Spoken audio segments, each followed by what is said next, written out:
بسم اللہ الرحمن الرحیم۔ میں ہوں عنایت اللہ کاشف ایڈوکیٹ، اور آپ دیکھ رہے ہیں لیگل انفارمیشن میں خوش آمدید۔ دوستو، آج ہم بات کریں گے کہ اگر کوئی ایسا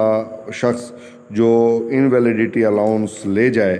اور وہ اس کا مستحق نہ ہو تو اس کے ساتھ کیا ہوگا، قانون اس حوالے سے کیا کہتا ہے۔ قبل ازیں گزشتہ ویڈیو میں آپ نے دیکھا کہ ہم نے آپ کو بتایا تھا کہ انویلیڈیٹی الاؤنس لینے کا طریقہ کار کیا ہے، قانون کیا کہتا ہے، اور ضابطے کیا کہتے ہیں، قواعد کیا کہتے ہیں۔ تو دوستو، آج ہم امپلائیز اولڈ ایج بینیفٹس کا جو پیمنٹ آف انویلیڈیٹی الاؤنس ریگولیشنز 1981 ہیں وہ ہم نے سمجھنے کی کوشش کی ہے، اور اس کا ریگولیشن نمبر 9 آج جو ہے ہم آپ کے سامنے رکھیں گے، اور جس کا مفہوم و مطلب کچھ یوں ہوگا کہ where an insured person is found in receipt of invalidity allowance to which he was not entitled, the institution may recover the amount so paid either by attachment of his wages or by deduction from the allowance, if any, payable under the act or as arrears of land revenue۔ یعنی اس کا مفہوم یہ ہے کہ where an insured person is found،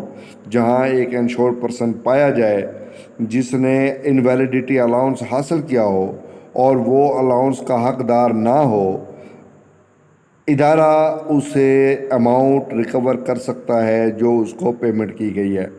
اب وہ کیسے؟ ادھر بھائی اٹیچمنٹ آف ہز ویجز، اس کی جو اجرت ہے اس کو قرق کر لیا جائے، اور بائی ڈیڈکشن فرام الاؤنس، یا پھر الاؤنس سے ڈیڈکٹ کر لیے جائیں،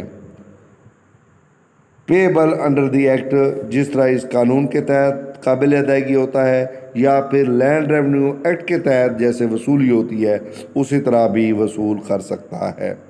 تو یہ تھا آج کا ریگولیشن نمبر 9۔ یہ سیریز یہاں پر مکمل ہوئی۔ اب ہم آپ کو فارم فل کرنے کا طریقہ بتائیں گے اگلی ویڈیو میں،